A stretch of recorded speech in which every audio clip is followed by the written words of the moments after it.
Welcome to Have a Life Teaching, the podcast designed for educators who are dedicated to enhancing their teaching practice and creating a positive impact on their students' lives. In each episode, we'll dive deep into the world of education, exploring a wide range of topics related to curriculum, instruction, and assessment in K-12 schools. Together, we'll learn from the brightest minds in the education field. So if you're a passionate educator who's ready to take your teaching practice to the next level, join us as we explore the exciting world of education. My name is John Shimbari, signing in and saying, let's have a life teaching. Hello, everyone. Welcome to another episode of the Have a Life Teaching podcast.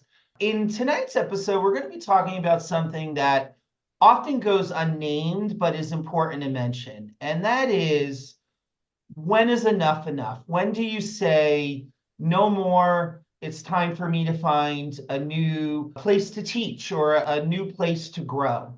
I'm really excited tonight because I know that we've talked a lot about promoting and protecting your well-being in your current position. But again, I'm really excited tonight to have as our next guest, Dr. Casey Jakubowski, and he's going to be talking about his work in consulting. His firm is called Dragon Tamer US, and also he'll be giving hopefully some tips to educators on how they can, again, know when to say enough is enough. But even before that, are there ways where you as a teacher do have control, where you can more or less manage your relationship with your school leader? And just so you know, listeners, that the reason why Casey is on the show is because we actually had his co-author, Matthew Rhodes, on the show earlier in the podcast series, talking about what he contributed to 50 Tips for New Teachers in their collaborative book. And again, Casey's going to talk about his work collaborating on that book, particularly, again, how to manage your principal and knowing when to leave and when to find greener pastures. So Casey, thank you so much for joining us tonight. John, thank you. And thank you to all the educators out there. It's mid-February in upstate New York. We're at break time. And folks, it is a marathon. And we understand why marathon is a marathon. It's tough. Hang in there. Summer's just around the corner, so saith the groundhog. Now, it's interesting you start with that, Casey, and I'm glad you did, because I don't think I'm speaking out of turn or saying anything that people don't know, and that is that teachers do generally feel burned out. Now, this time of year, normally educators will feel burned out, but I think since the pandemic, as we all know, burnout has been endemic and it's been school year long, right? There doesn't seem to be a time when burnout is not an aspect of the position.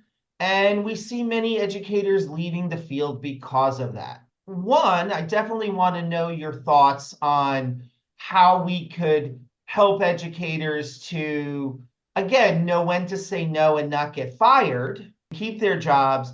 But also, and maybe we'll start with this and then go into that, how did this become your area of specialization within education, helping teachers to establish those boundaries? John, it actually started because I too am a victim of burnout. When I was a fifth-year teacher, I became super burnt out. I was a middle and high school social studies teacher.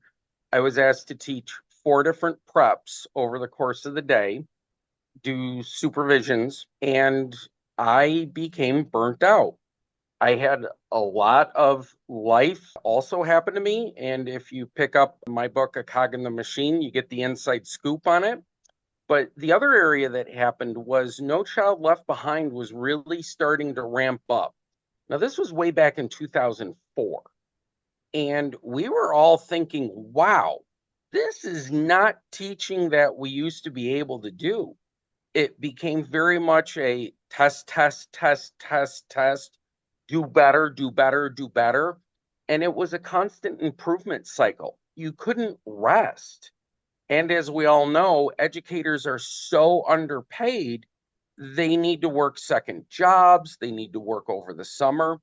And usually there's a real ebb and flow to the year where you can pick up rest. But nowadays, it just seems like we can't rest. We can't cycle down.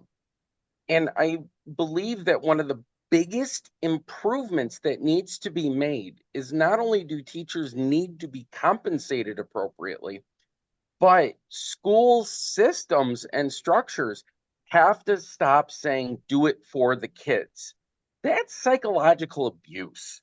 Because as a professional, you would never go up to a doctor and go, Doctor, I've got this thing on my back. They'd be like, make an appointment at my office between 9 and 5. Or you'd never go into an accountant and go, hey, can you help me organize for all of my stuff? And you certainly would not go to a lawyer. So one of the areas that I think is that in education, we've been brainwashed, if you will, to do it for the kids, to get away creative content, but also more importantly, to volunteer, because that's the only way the system works is through unpaid labor. By the way, teachers are the only group of professionals that are exempted, meaning the overtime rules do not apply for them. And it is because back in the day, they realized that if they did a per hour calculation of how much preparation time and how much correcting at home teachers did, it would be something that the taxpayers wouldn't be willing to do. We know that the taxpayers like to build stadiums. We also know that they are willing to give tons of money away to the billionaires in the form of tax credits. But why is it that teachers today have to work a second job to be able to afford to pay their mortgage, to put food on the table, and also more importantly, why is it that they're struggling to have a vacation? And people are like, oh, teachers are well compensated. No, most newer teachers, the first 5 years, are making less than $45,000 a year. And if they get a master's degree, many districts only bump them up by $1,000. Compare that to people who are walking into private industry nowadays who are making in the 60s or the 70s. How? And I'm semi-smart, so the fact that I don't have words for that really shows how much the system is taking advantage of the individual. We are going to have to find solutions for this because clearly people are voting with their feet. We do not see the same number of new people going into education, which is going to continue to be an issue, particularly as baby boomers leave teaching because they're continuing to leave. And again, it's not just baby boomers that are leaving, even younger generations are leaving. I think the statistic was, and the statistic might have changed, but I had always heard that the statistic was about within 5 years, about 60% of our teaching force leaves. Particularly, I think, Casey, because of some of the things you're mentioning. Yes, maybe a teacher's been teaching 20, 25 years in a more affluent district, at least here in New Jersey, might be around 100,000, maybe. But again, they have to be there 20, 25 years to get to that level. And for many years, they're struggling to put pennies together to make a dollar. That makes sense to me. Now, before we even talk about what teachers can do on the job, even if they don't have control over salaries to that extent, where they're going from, say, 45,000 to 100,000 in a year. Most people don't have that bargaining power. What would you, and we can talk about that actually, Casey. So before we talk about what teachers can do on the job, the way that the job exists now to make it sustainable, but what would you suggest we do as educators in terms of policy to start paying and treating teachers with the respect that they deserve? I think, John, that we need to take a page out of the nurses' playbook from COVID-19. If you look at what nurses did, they went on strike. And for some of them, They did it even though they were public employees and shouldn't. But everybody during the pandemic was like, oh, nurses, oh my gosh, how are we going to do it without nurses, nurses, nurses, nurses? In this day and age, an associate nurse who is traveling can make $150,000 a year. We will never see that level of income unless you're in administration or you're in a very high affluent district. One of the second things that I believe needs to happen is that most education programs require teachers to have near perfect grade point averages. There's a mythology out there that the education schools are recruiting the lowest of the graduating classes. I say that's bunk because having worked at a Research 2 school and a Research 1 school, as well as a master's degree university school in education, but also in non-education coursework, such as leadership, engineering, computer science, physics, I found the only difference between our educators and our non-educators was the amount of math they could do. And that was it. Everybody was working very hard. There was no, my homework's to build a sock puppet tonight. No, they were writing research papers. They were designing lesson plans. They were designing unit plans that if you were to put it up against a schematic of how to create an experiment or a reaction, the only difference is the jargon. Because you gotta know how to orchestrate what is essentially a scholarly presentation for a tough audience for 180 days. You are expected to entertain them. You're expected to keep them safe. There is this demand that you keep 100% of your class engaged. Well, I'll tell you this, for people I know who are not in education, who are in the regular workforce, quite often their bosses, we're done for the day. Why don't we all go play a round of golf? Or, hey, you hit your goal for the target. Just work from home remotely. And people do work hard doing that. Please don't get me wrong. But there is something very different about being in a classroom with 20, 30 students in front of you. And the littlest ones need the most. And the biggest ones have the most need. I did say that intentionally because the littlest ones need help doing everything. They don't know how to do letters yet. They can't tie their shoes in. But the biggest ones have real intensive needs because they're worried about where their place is in life. They're worried about what's next for them after school.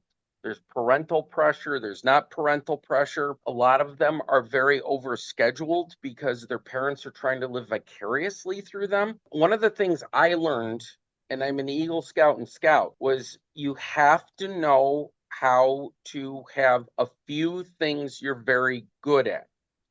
I think also what we need to do is we need to stop asking teachers to be superheroes. We need to start asking them to be employees who have families. I literally this year, I kid you not, one of the teachers I work with is a really amazing educator. She had to teach a math lesson. I was in doing an unannounced observation. The office called and said, your daughter fell off the playground and she split her lip and she cracked a tooth. She did not leave until she taught her kids the math lesson. This was her own daughter. I kept telling her, you gotta go. Another professional came in voluntarily, by the way, to cover her class for her. But I said to her the next day, how's your daughter? How are you? And please don't ever do that again. Please know we've got your back.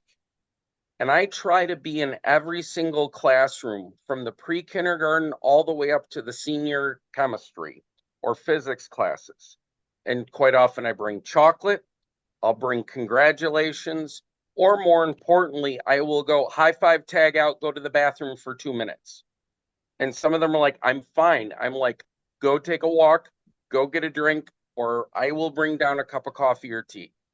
Because at the end of the day, John, you gotta support them on the bottom if you're gonna get them to the top. Exactly. And I love hearing how you are supporting your educators to take those bio breaks, to take those food breaks, to prioritize their families, because teachers are members of our community, right? And they have their lives that they need to be fulfilling and those needs are not met, how can they ever hope to meet the needs of other people's children when they're not meeting their own? So I love hearing how, as an administrator, you recognize that and you prioritize that.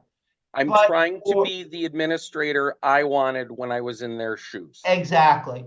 Now, what do we do though or how can we help the educators listening in today, Casey, who either are afraid to say no because they're afraid that it might impact their jobs or don't know how to manage up and when to say enough is enough, particularly if they don't have an administrator who knows to do what you're doing? Not that they're bad people, but maybe they're all wrapped up in everything they have to do and they haven't thought about supporting their folks in that way or letting their folks know that they do value them as humans. So what can teachers do to manage up when Yeah, they're not getting what they need from their administrator? absolutely. And one of our tips in 50 tips for new teachers about managing your principal is a starting point with you. You are part of the 20% of Americans that have a bachelor's degree. If you have a master's degree, that number goes down into the teens. So you are educated, and there's a lot more opportunities out there than ever before. Part of it is starting with the fact that a lot of people defer because they don't want to be seen as a troublemaker, or they're demure because as a extremely female heavy profession, often women are taught don't be a rabble rouser. And yet some of the best union presidents I have met are female teachers who will tell you to the face, you're full of it. And I think that what we need to do is we need to ensure that teachers learn politely the no thank you in their brain when what comes out of their mouth is, I have a number of priorities. I understand this is a priority for you. What do I need to do to shift my priorities to help you meet your priority?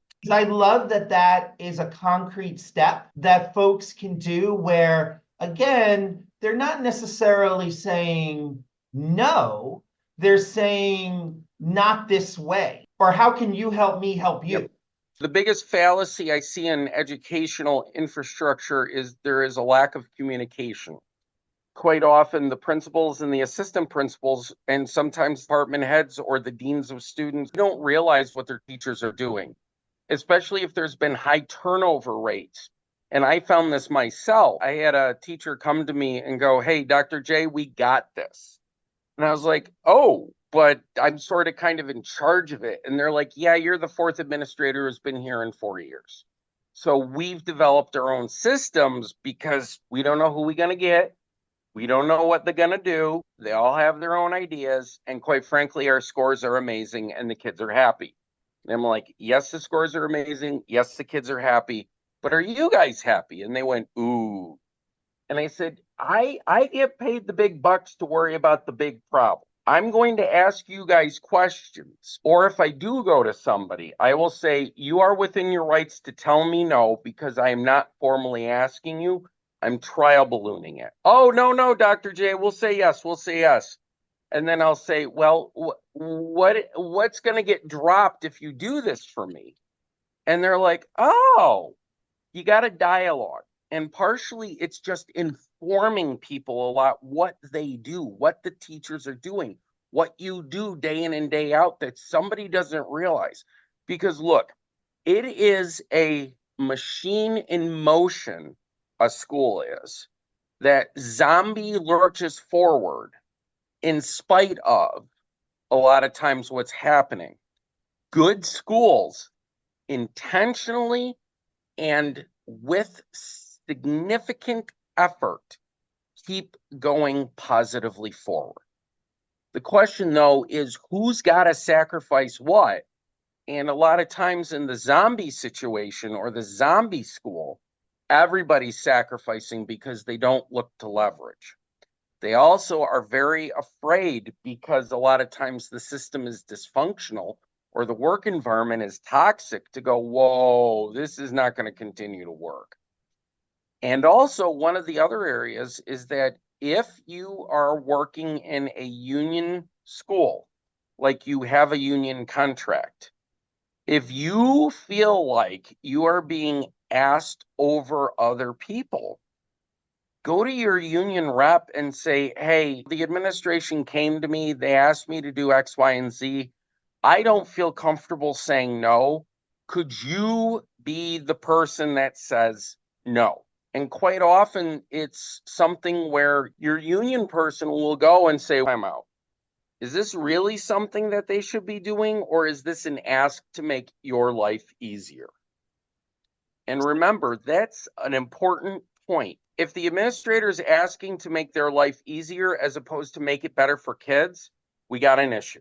What you're saying to me that really resonates with me is, all right, we have folks, we're helping folks on how to say no, but saying no in a professional way that really asks us to have that dialogue, asks us to think strategically about what do we need to shift if we are going to do X instead of Y. And that leads right into the next question. And it's related to what you're saying about whether or not the ask is about really making the system better for the students or if it's making just the administrator's life easier. Another way to look at that question might be to ask, what should teachers be saying yes to?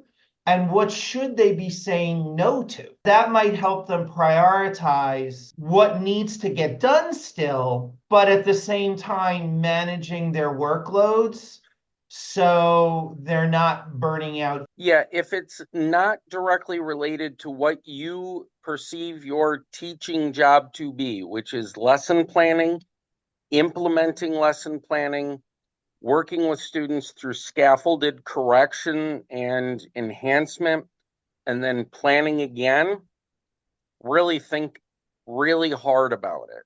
If you are asked to do bus duty, okay, is that within my contract hours? Will it interfere with my planning period? Will it interfere with my ability to work with my students? Second thing, you've really got to think about the extra activity. If they can afford to pay the 3 big sports coaches for varsity and modified a grand total of $10,000 in stipending, but they won't give the people who train others on how to de-escalate students money, maybe that's a problem in the system. And I think the third area is you have to start becoming selfish about your time and your children's time, not your kids in class, the ones that you created, and your parents especially. Far too often, educators are asked to sacrifice stuff for other people's children. Yet I don't see other people sacrificing for the educators the way that they should be. If you think about it, yes, it's wonderful to do the art projects to go home, but how much of your own money are you spending when there may be a closet full of supplies? Ask tough questions. I know we had material. Where did it go? I know that there is opportunities to take field trips. Where did that funding go? Far too often we let people slide because it is easier to not confront and to ask questions. And the first place we start is at Board of Education meetings. You would be surprised how many decisions get made with nobody in the audience and just the board members sitting there with the district administrators.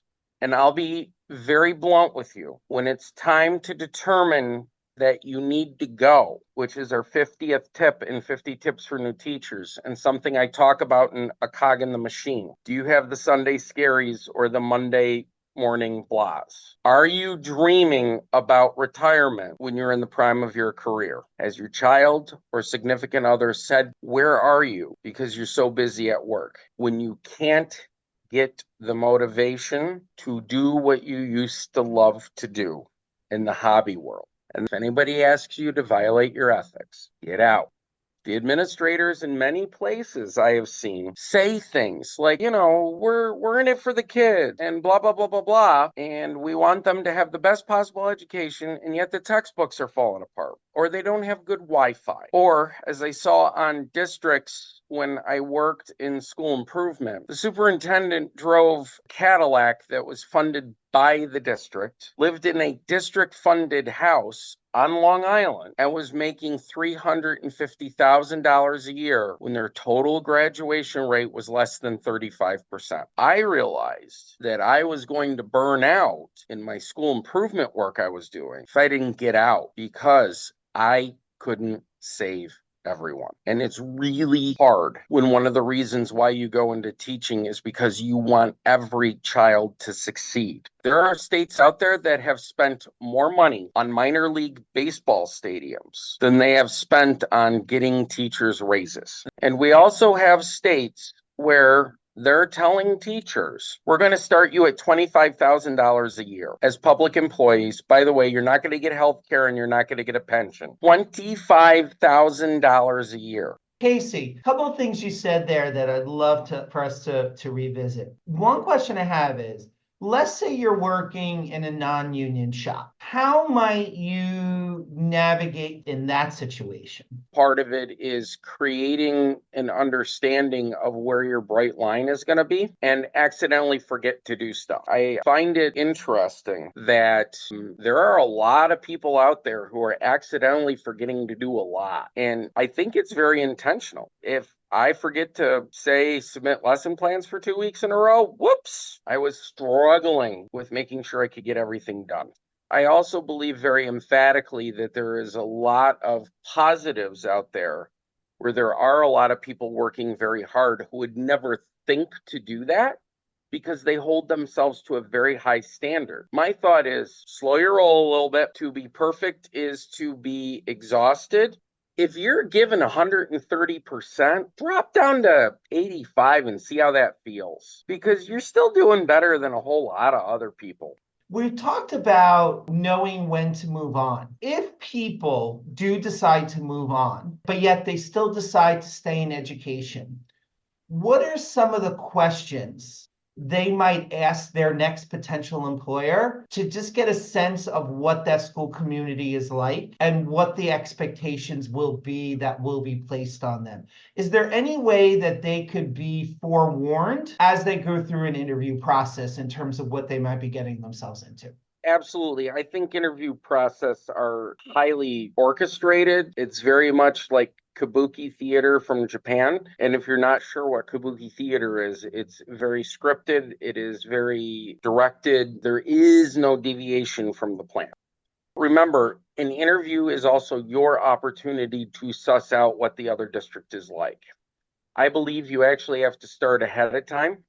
You need to go to conferences. You need to befriend teachers in a wide range of network. You need to attend professional developments.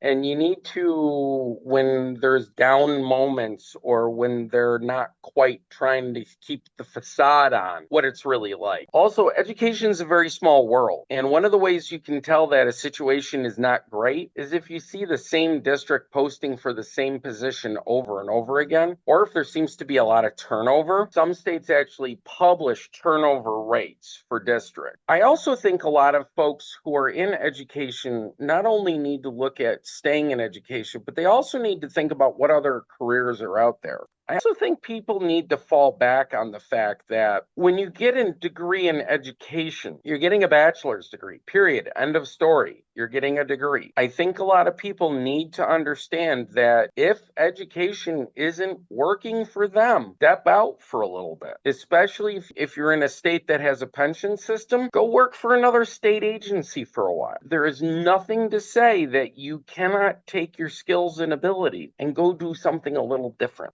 There's research that just came out in either the Harvard Business Review or Forbes that said one of the best ways to recharge yourself is to have a career switch every 5 to 7 years. Education is one of the few places where day one, what you're doing is essentially what you're going to do on the last day. Education is a place that if you are bored with your own teaching, You're not doing a service for the kids. We've been talking about what teachers can do and what educators can do to advocate for themselves. But I think we would be missing an opportunity here to be talking to the administrators that might be listening to the podcast around what they can do to establish school cultures where people do voice concerns. It makes an organization stronger when people do feel capable of voicing concerns. What advice would you give for administrators to establish cultures where saying no, or let me rephrase that, saying not this way or not right now, thrive?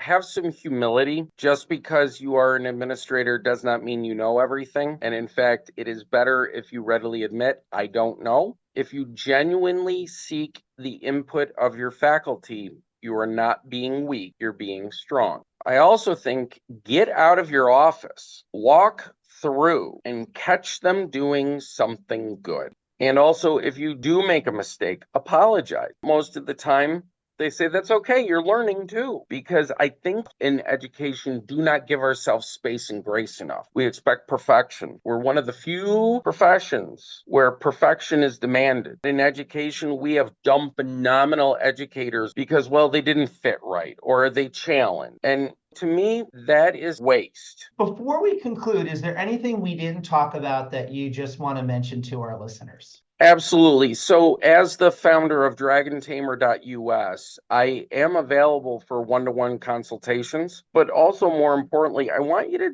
keep your head up. I know I've been down, but every year we get a brand new set of students. Every 180 some days that we slog through, there are moments when you are the only thing standing between a kid and a bad day. If you really want to stop as an educator burning out, stop making yourself perfectionism. Allow the rhythm and flow and allow the discovery to happen. Take personal time for yourself. Enjoy, because this leading life, you will move mountains, you will polish stars, but you can only do that if you're okay up here and in your heart. Casey, where can people find out more about you and your work? I have a website, dragontamer.us. My books are available from Amazon and the publishers. And if you Google me, KCJ_EDU. Wonderful. Thank you so much for your time today, Casey. You're welcome, John. Absolutely. It was a pleasure. Thank you for listening today. I hope you got some great tips that you can bring back into your teaching. Remember, have a life teaching without sacrificing your own. Also, don't forget to subscribe and be well.